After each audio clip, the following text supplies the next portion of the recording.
Mga ka-K5, drug by bus operation sa Distrito Sangmolo, daw kaangay sa Family Day. Tungod ang anak, Iloy, kag tiya, ang nakuhaan sa masobray sa kamilyon nga balor sa suspected shabu.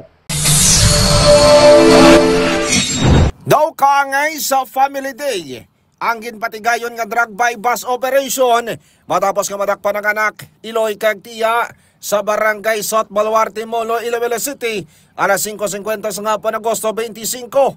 Ang mga nagkaladakpan na mo sa alias Rodman, 26 anyos, sa muang anak, alias Sampay, 53 anyos, ang iya nga Iloy, kag alias Lynn, 49 anyos, ang iya nga tiya. Sunod kay Police Captain Roque Jimeno III ng hepe sang CDEO, nabaklan si Rodman sa isa ka plastic sa ginapatian sa mu, gamitan si Tamel 500 nga by bus money. Na-recover dugang ang pulo ka mga hit cell kag apat ka mga natay plastic sa isang ginapatian sa bu. Na-recover man ang by bus money, cellphone at ibang panganan drug items. Nakabugat sang 150 gramos ang illegal nga droga kag 1,020,000 pesos ang market value. Pahayag pa, nagdangan sa tatlo kasi manang monitoring kay Rodman tungod sa reklamo sang iya kasilingan nga daw kaangay sa dulsi kag kalamay ang pagbaligya nila sang shabu lakip na ang iya pamilya. Natukiban man sang kapulisan nga subong nga Lunes nag-abot ang supply sang shabu kag ila ginabaligya sa Beloga Distrito sang Molo.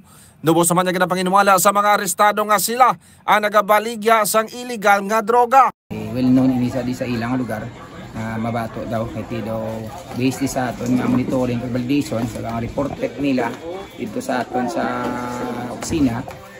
Amoy ni ang pamilya na sila nagabaligya droga sa South Baluarte kag may mga texting nga daw dulsin nila kag kalamay.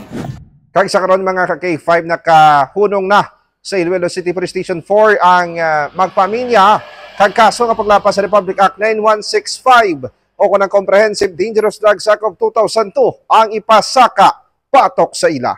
Kag ako naman si ka-K5 Aaron Refoyo para sa Kampiyon na Balita, Serbisyo Publiko kag Kalingawan sa Iloilo, K5 News FM. Balita ang ginadulong sa inyo sang DTX Coffee Mix. Himo sa natural nga sangka pareho sang amarkuso, chia seeds, sugared cane extract powder. DTX Coffee Mix. Nakakapi ka na, naka-detox ka pa. DTX Coffee Mix. Mabakal sa mga butika.